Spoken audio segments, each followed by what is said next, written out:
E Jonas, quando ouve a promessa, o que Deus tinha mandado ele falar, ele foge. Um exemplo, vamos dizer, mais prático para nós é como se Deus ele mandasse eu ir até São Caetano, profetizar sobre São Caetano, a destruição de São Caetano, e eu pegasse e fosse para São Bernardo, Santo André, qualquer outra cidade, menos naquela que Deus ele mandou. E é interessante que o texto ele fala que Jonas ele foi para outro lado para fugir de diante do Senhor. Isso me chamou a atenção quando eu estava lendo, que o Senhor ministrou ao meu coração de uma maneira especial. Quando eu comecei a pensar a respeito de Jonas, a respeito do ministério que ele carregava sobre si, se o Senhor mandou ele profetizar sobre a cidade, contra a cidade de Nínive, é certo que ele era profeta, que ele carregava esse ministério. E principalmente no Antigo Testamento, um profeta ele foi chamado por Deus. Ele tinha um contato, a Bíblia não deixa clara, mas é como se os ouvidos dele fossem bem apurados para ouvir a palavra de Deus, para falar aquilo que ele tem a falar ao povo, transmitir o recado de Deus. Ele era a boca de Deus sobre a face da terra. Então é inegável para quem lê o livro de Jonas, que Jonas ele conhecia quem era Deus. É inegável para nós dizer que Jonas não era um homem de Deus, porque ele era. Porque sobre ele estava o ministério da profecia. Sobre os ombros dele estava esse ministério. E Jonas, como relata lá no livro de Reis, se não me engano, o versículo 24, de 2 Reis, ele conta ali, ele dá uma palhinha a respeito de que se cumpriu quando foi reconstruído, na verdade, as fronteiras à beira do Mar Morto, através da profecia de Jonas. E olhando para isso, porque alguém que conhece a Deus, que sabe o Deus que ele serve, que tem experiências com Deus, alguém que teme a Deus, é capaz de desobedecer ao Senhor. Jonas, quando o Senhor dá ordem para ele ir a Nínive, ele vai para outro lado, para fugir da presença de Deus. Se ele conhecesse um pouquinho o Senhor, ele saberia que jamais ele poderia fugir da presença de Deus. E a primeira coisa que Deus ele ministrou ao meu coração é quantos de nós hoje, nos dias de hoje, temos fugido da presença de Deus, ou achamos que estamos fugindo da presença de Deus. Homens, mulheres, que carregam em si, que carregam nos seus ombros uma história, que carregam nos seus ombros experiências com Deus, que carregam nos seus ombros marcas do Evangelho. Aqui neste lugar tem muitos, mas que têm achado que pode fugir da presença de Deus. Assim como Jonas, que achou que podia se esconder do Senhor. E eu, no meu questionamento, no meu diálogo com Deus, Senhor, por que alguém que tem tanta experiência, que tem tanta bagagem diante do Senhor, é capaz de desobedecer uma ordem? E a primeira coisa que Deus ele ministrava no meu coração, que se os nossos sentimentos, eles não forem controlados, eles têm a capacidade, que independente da bagagem que nós carregamos, de nos afastar da presença de Deus e nos levar a desobedecer. Hoje, nós vivemos em um mundo em que os sentimentos eles são muito confusos. Em um mesmo dia, cada um de nós aqui é capaz de acordar feliz por causa de uma circunstância durante o dia, a gente chora, a gente fica nervoso, e quando chega a noite, a gente já mistura todos os sentimentos. E eu pergunto, e fica a pergunta para cada um de nós aqui, no decorrer do seu dia, onde está Deus? Onde está Deus em meio ao sentimento, quando bate o sentimento de raiva, quando bate o sentimento de desespero? Que lugar Deus ocupa na minha e na sua vida? Para você entender melhor, eu vou explicar um pouco do que estava dentro do coração de Jonas. Jonas não apenas fugiu da presença do Senhor, mas dentro do coração de Jonas, quando você analisa de uma maneira subjetiva, a cidade que o Senhor manda ele profetizar, quem que era? Era Nínive. Capital, uma das capitais, a outra, se não me engano, era Assur, uma das capitais do povo assírio. E se você voltar à história, algum tempo, alguns anos anteriores, para acompanhar, aqueles que lêem a Bíblia, você vai ver que houve um tempo em que a tribo de Judá guerreou contra o povo de Israel. Para você entender como assim Judá contra Israel, para você entender o que eu estou falando, é necessário você voltar lá no reinado de Salomão, quando Deus ele promete rasgar Israel, o povo de Israel como um todo. Então ficou apenas a tribo de Judá, que se juntou à tribo de Benjamim, se não me engano. Se eu estiver errado, depois os pastores me corrijam. E aí sobrou as 10 tribos que foi considerado o povo de Israel. Judá teve a sua capital, Jerusalém, e as demais tribos teve a sua capital como Samaria. E por isso que lá na história de Jesus, o povo judeu ele odiava tanto o samaritano. Mas voltando a quando o povo de Judá e de Israel, um guerreou contra o outro, houve morte ali. E é engraçado que nesse meio tempo, enquanto Israel e Judá estão um guerreando contra o outro, aos arredores, quem acompanha a história percebe que o povo assírio ele ia se crescendo. Eles iam se fortalecendo como nação. E a Bíblia ela relata que esse povo, em determinadas fases, ele oprimia Judá, ele oprimia o povo de Israel. E o povo assírio, ele era conhecido, cada exército, na antiga, vamos dizer, no tempo antigo, ele era conhecido por uma característica. O povo de Israel, o exército de Judá, o exército do Senhor, do povo de Israel, ele era conhecido pelo Deus que livrava ele das batalhas. Algum era conhecido pelas armas, outros exércitos eram conhecidos pelo número que serviam ele. E os assírios, eles eram conhecidos pela crueldade. Crueldade essa que choca os dias de hoje. Algumas das coisas que eles faziam, eles pegavam os seus inimigos e arrancavam a pele e estendiam no caminho onde eles iriam levar os demais prisioneiros. Cortavam as cabeças, penduravam, realizavam um empalamento e muitas outras coisas. E para que a gente entenda, e creio eu, o sentimento que havia no coração de Jonas era por quê? Porque em algum momento ele viu o povo assírio oprimindo Judá, oprimindo Israel. Por isso que dentro dele, por mais que ele tivesse uma capacidade, por mais que ele tivesse o temor do Senhor, a bagagem do Senhor, existia dentro dele um sentimento de vingança.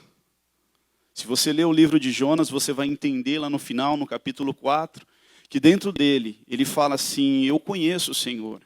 Eu sei que o Senhor é um Deus misericordioso, que se nós nos arrependermos do nosso mal, o Senhor se arrepende do mal que o Senhor faz. Então, dentro do coração de Jonas, existia um sentimento de vingança contra aquele povo. Porque provavelmente ele viu os assírios torturarem o povo dele, ele viu os assírios matarem o povo dele. Então, pensa nós, como seres humanos, imagine que os Estados Unidos invadam o Brasil e comecem a torturar o nosso povo. E aí o Senhor fala, profetiza, vai lá para Nova York e profetiza lá em Nova York, porque eu quero livrar aquela cidade. Qualquer ser humano, ele iria falar para Deus, Deus, eu não posso. Eu não posso fazer isso. E você entende como servir a Deus é uma coisa muito séria. É por isso que Jesus ele fala que aquele que quiser vir após mim, negue-se a si mesmo. Porque às vezes dentro do meu e do seu coração vai ter algo totalmente contrário do que Deus ele quer.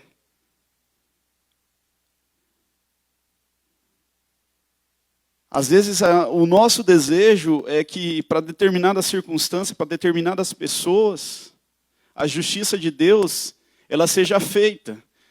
Só que dentro do nosso coração está que a justiça de Deus que aquela pessoa ela pague por aquilo que ela me fez ou por aquilo que ela fez a você. Lá em Provérbios, no capítulo 4, versículo 23, o rei Salomão ele fala: sobre tudo o que se deve guardar, guarda o seu coração, porque dele procede as saídas da vida. Você entende que como um simples cuidado, um simples sentimento, às vezes ele pode brotar dentro do nosso coração de uma maneira silenciosa, e a gente regando isso a cada dia, seja raiva, seja desejo de vingança, seja um sentimento, um complexo de inferioridade, o quanto isso ele pode prejudicar as nossas vidas, estragar os planos de Deus. Sobre a vida do profeta Jonas, existia ali no 4º capítulo de Jonas, ele fala em torno de 120 mil almas de uma cidade para serem salvas. E Jonas, por um sentimento de vingança que estava dentro do coração dele, e entenda aqui que eu não estou falando que esse sentimento era um sentimento a ser desprezado, porque como ser humano é difícil. É difícil a situação de Jonas. Às vezes a gente olha para Jonas e, vamos dizer, a gente malha Jonas de uma tal maneira, mas se coloca um pouquinho no lugar de Jonas. Quando Deus ele manda você profetizar, quando Deus ele manda você abençoar, quando Deus ele manda você fazer aquilo que dentro do seu coração está totalmente ao contrário. Totalmente ao contrário. Mas ao mesmo tempo, quando eu olho para a palavra de Deus, quando eu vejo o Senhor mandando Jonas, Deus ele poderia levantar qualquer um outro, mas ele levantou Jonas. E uma coisa que eu aprendo e entendo, a responsabilidade de um chamado. Quando você tem um chamado para algo diante de Deus, e entenda que chamado diante de Deus, nem sempre você vai aparecer. De repente o teu chamado é você ser uma dona de casa. Ou às vezes o teu chamado é você ser bom no seu trabalho. O seu chamado é ser bênção na vida da sua família, dos seus filhos. Mas entenda a responsabilidade, quando você tem um chamado, quando você tem algo especial de Deus dentro de você, assim como Jonas tinha. O Senhor, ele fala que ele não colocou em nós espírito de covardia. Todos os seus medos, o Senhor ele vai trabalhar. Tudo aquilo que você tem medo que aconteça, tudo aquilo que você tem medo de enfrentar, para te aprovar, o Senhor ele vai mexer na ferida, ainda que nós não queiramos. Então, ao mesmo tempo que o Senhor ele tinha um plano de salvação na vida das pessoas, dos homens de Nínive, ele também gostaria de trabalhar esse desejo de vingança que estava dentro do coração de Jonas. E a segunda coisa que Deus ele ministrou ao meu coração é que quando Jonas ele foge da presença do Senhor, ou achando que estava fugindo da presença do Senhor, ele entra e vai dormir lá no barco.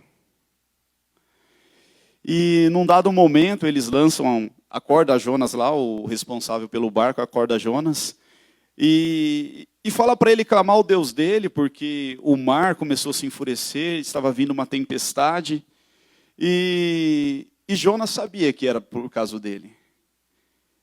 E aí, uma coisa que eu fiquei pensando, você no meio do mar, o mar totalmente, vamos dizer, estressado, nervoso, oprimindo aquele barco lá, vamos trazer para as palavras dos dias de hoje. O mar bravio.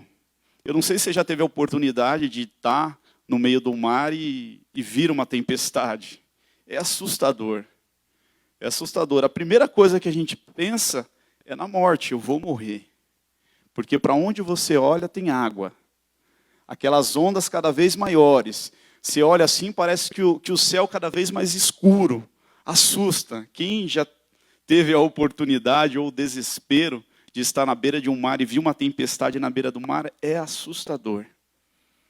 E quando lançam sorte, cai em Jonas, e Jonas fala assim, a única forma para que pare a tempestade, para que pare tudo que está acontecendo aqui, é vocês me lançarem no mar, para que isso pare.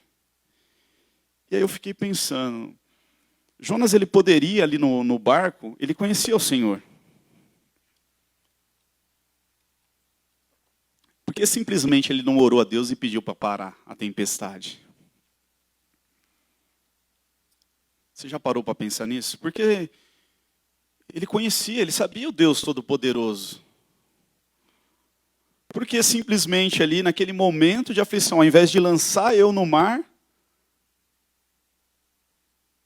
ao invés de Jonas orar, ele pegou e falou, me lança no mar, pode me lançar que assim vai parar a tempestade. Você já parou para pensar nisso? O que eu entendo com isso? Que o sentimento de vingança do coração de Jonas era maior do que o desejo dele profetizar naquela cidade. Porque para nós hoje é claro que houve um peixe que veio e engoliu Jonas e ele ficou 3 dias. Mas para ele não sabia o que ia acontecer. O que ele via à frente era somente o quê? Somente o mar, somente a tempestade. E se você entende, eu vou ser lançado no mar em meio a uma tempestade, ele não sabia que a tempestade iria se acalmar. Ele estava desejando o quê? A morte. Eu prefiro morrer do que estar indo profetizar aos meus inimigos, aqueles que eu quero que paguem por aquilo que eles fizeram ao meu povo. Mas entenda que em momento nenhum o Senhor ele deixa de cumprir o propósito na minha vida, na sua vida, e não abandonou Jonas.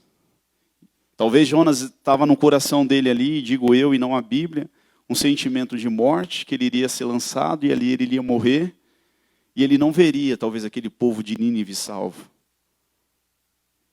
E muitas vezes o Senhor ele nos toca algo em nosso coração, e talvez por ir contra alguns valores ou algumas coisas que a gente tem por regra em nossas vidas, a gente prefere morrer, literalmente, do que fazer isso ou aquilo que Deus ele colocou em nosso coração. Tem uma frase que diz que você ter raiva, você ter rancor, você desejar vingança para alguém, é você tomar veneno querendo que a outra pessoa morre. Porque isso está sendo prejudicial a você mesmo. Então aqueles homens, e só um parênteses aqui, é interessante que quando Jonas começa a falar de Deus, aqueles homens se enchem de temor. E é assim na minha e na sua vida. Às vezes a gente acha porque nós estamos longe da presença do Senhor, o nome dele deixou de ser poderoso. Às vezes nós estamos distante de Deus, não por Ele, mas por nós. E a gente acha que o nome dele já não tem mais poder. Mas a palavra diz que este nome foi colocado acima de qualquer outro nome. Então o nosso Deus ainda é o mesmo. E aqueles homens se enchem de temor. E mesmo Jonas mandando eles jogar ele no mar, eles tentam trazer o barco à beira do mar, não conseguem, e aí eles pedem perdão a Deus e jogam Jonas no mar. E aí a tempestade se acalma, e eles se enchem de temor e oferecem sacrifício a Deus. Queridos, o nome do nosso Deus é um nome tão poderoso, e às vezes me choca algumas coisas no dia a dia, que pessoas que não têm intimidade, não têm a oportunidade, não ouvem o quanto nós ouvimos de Deus, tenha mais fé no nosso Deus do que nós mesmos. É impressionante isso. É impressionante quando às vezes uma pessoa que não tem nada, às vezes serve até Satanás, e essa pessoa ela fala para você assim, não, mas confia no seu Deus, você não serve a Ele. E nessa noite fica uma reflexão para mim e para você. Qual é a imagem de Deus que nós temos construído dentro de nós? Aquilo que está lá no profundo do coração. O porquê você vem aqui todas as noites, domingo e terça-feira, né? Por que você vem aqui? Para cumprir um ritual? Quem é Deus na sua vida? Será que você já não está acostumado a essa rotina, a esse ritual? Será que ainda você crê que esse Deus ele tem todo o poder nos céus e na terra? A você que está fazendo campanha, será que realmente lá no fundo você crê que Deus ele é capaz de fazer? Para alguns que estão bem distantes, será que você crê que ainda existe Deus? Será que você crê que um dia esse Deus vem buscar um povo zeloso e de boas obras?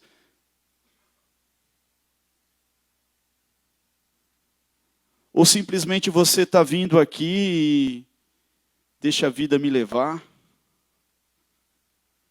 negligenciando aquilo que Deus ele colocou nas suas mãos?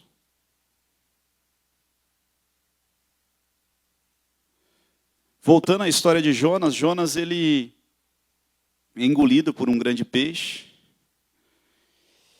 E eu fiquei imaginando como deve ser a sensação na barriga de um grande peixe. Na oração de Jonas, ele fala que as algas enrolavam nele, né?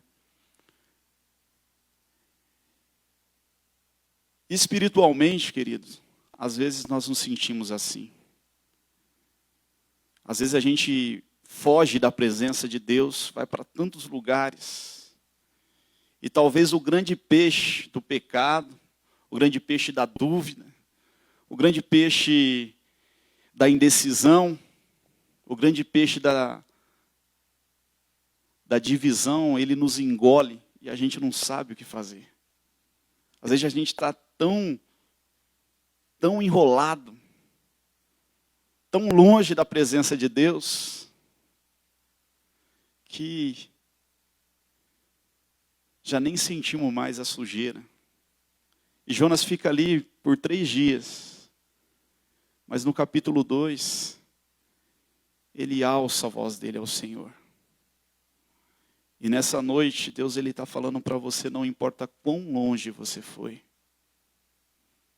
Se você abrir o seu coração, se você se quebrantar verdadeiramente, Ele é capaz de trazer de volta a você tudo aquilo que um dia Ele prometeu. Tudo aquilo que um dia você viveu, que você acha que não irá mais viver. Nessa noite o Senhor ele está falando comigo e contigo. E eu faço uma alusão ao Evangelho de Cristo, ao arrependimento. Porque não nessa igreja, mas aí fora, e nós temos acesso a vídeos e tudo mais, é se pregado um evangelho, mas pouco se fala de arrependimento.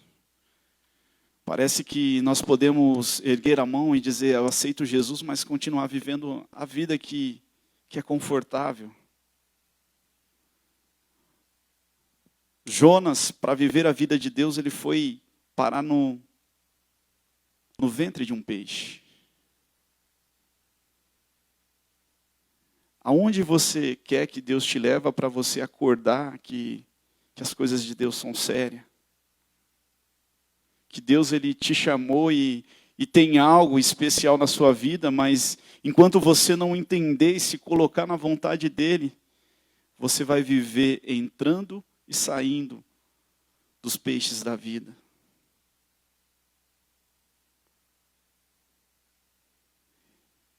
E Deus ele dá ordem ao peixe para que vomite Jonas. E o peixe vai e vomita Jonas na praia. E é interessante que no capítulo 3 o Senhor fala novamente as mesmas palavras para que Jonas fosse e profetizasse ali naquela cidade. E Jonas vai e profetiza, aquela cidade se arrepende.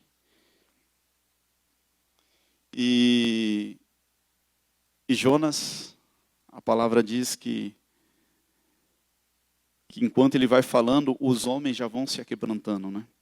E a cidade era 3 dias, então ele, ao meu entender, ele passa pelo meio daquela cidade durante 3 dias profetizando, e o povo vai se arrependendo de maneira que chegue ao rei. E toda aquela cidade é proclamada ali através do rei um jejum. A coisa foi tão séria que o rei ele fala que nem animais era para comer. E veja o quanto esse povo, que era, vamos dizer assim, inimigo do povo de Deus, temia esse Deus. Porque ele fala assim, quando o rei ele proclama o jejum, ele fala assim, para que o Senhor se arrependa. Para que o Senhor se arrependa e de repente tenha misericórdia de nós. E aí Jonas passa, no capítulo 4, Jonas ele fala assim, eu fugi da presença do Senhor porque eu sabia que o Senhor era um Deus misericordioso. E vai falando ali, e aquela cidade se arrepende, mas ainda existia no coração de Jonas um resquício da vingança, porque ele monta uma cabana e ele fica olhando para ver o que iria acontecer com a cidade. E ali o Senhor mais uma vez ministra a ele, faz nascer um pé de abóbora. Vou falar abóbora porque o outro nome é complicado. Uma boboreira, né? Mas um pé de abóbora ali. E Jonas se alegra ao ver aquele pé de abóbora, e o Senhor manda um verme ali, aquele verme mata aquele pé de abóbora, e Jonas fica triste de novo e deseja a morte novamente. E aí o Senhor fala para Jonas assim, Jonas, se você teve misericórdia desse pé de abóbora, não teria eu misericórdia deste povo, de 120 mil homens? E é nessas horas que eu coloco a mão em minha consciência e como a justiça de Deus ela é totalmente diferente de nós. Como os planos de Deus eles são totalmente diferentes de nós. Às vezes você, nós estamos tão centrados na nossa vida que nós focamos no nosso problema. E Deus de lá de cima, Ele consegue ver o macro.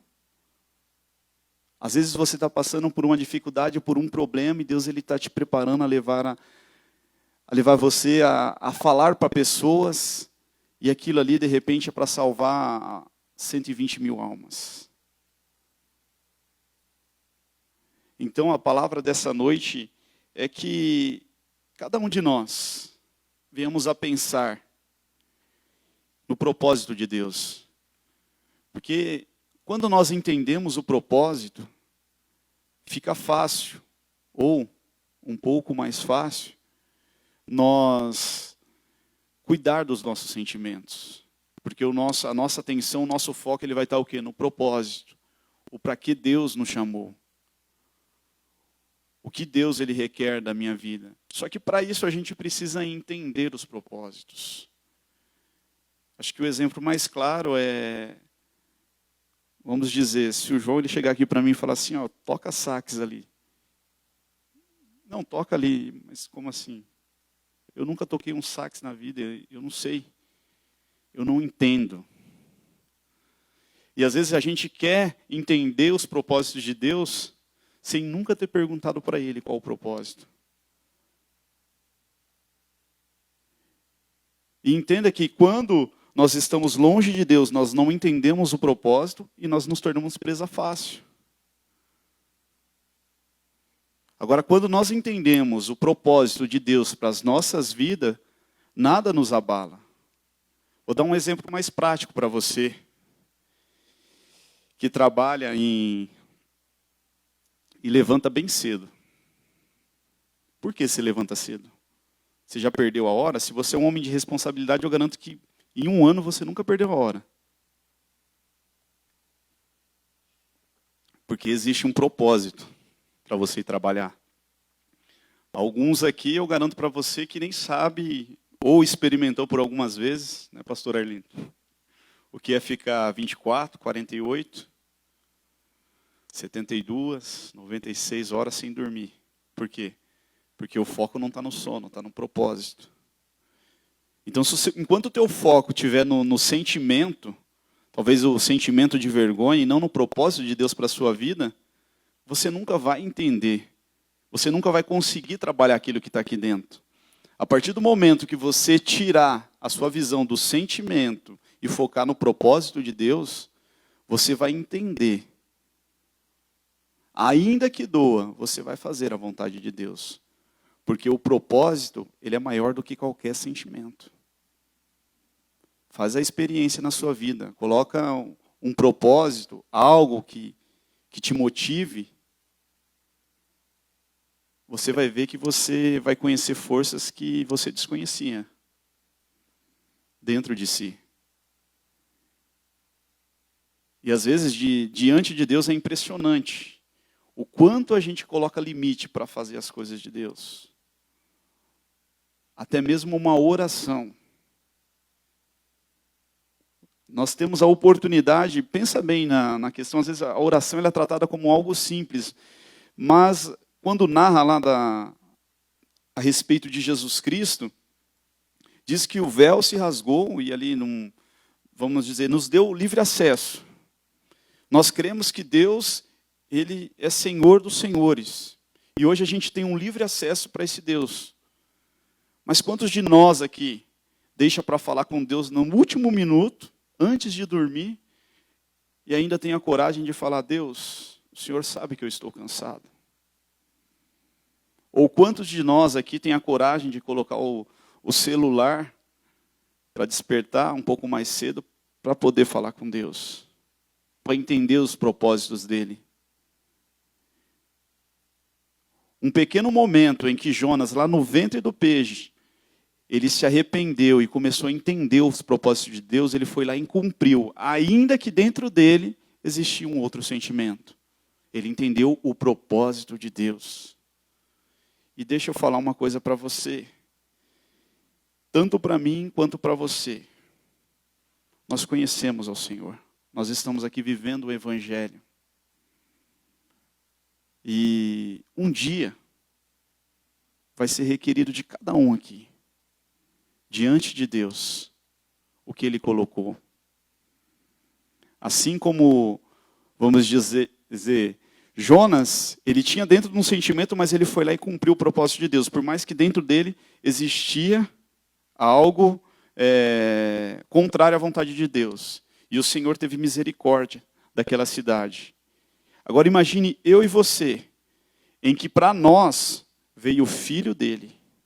E não veio contrariado, ele veio disposto a morrer por nós para que nós tivéssemos livre acesso. E o que nós temos feito?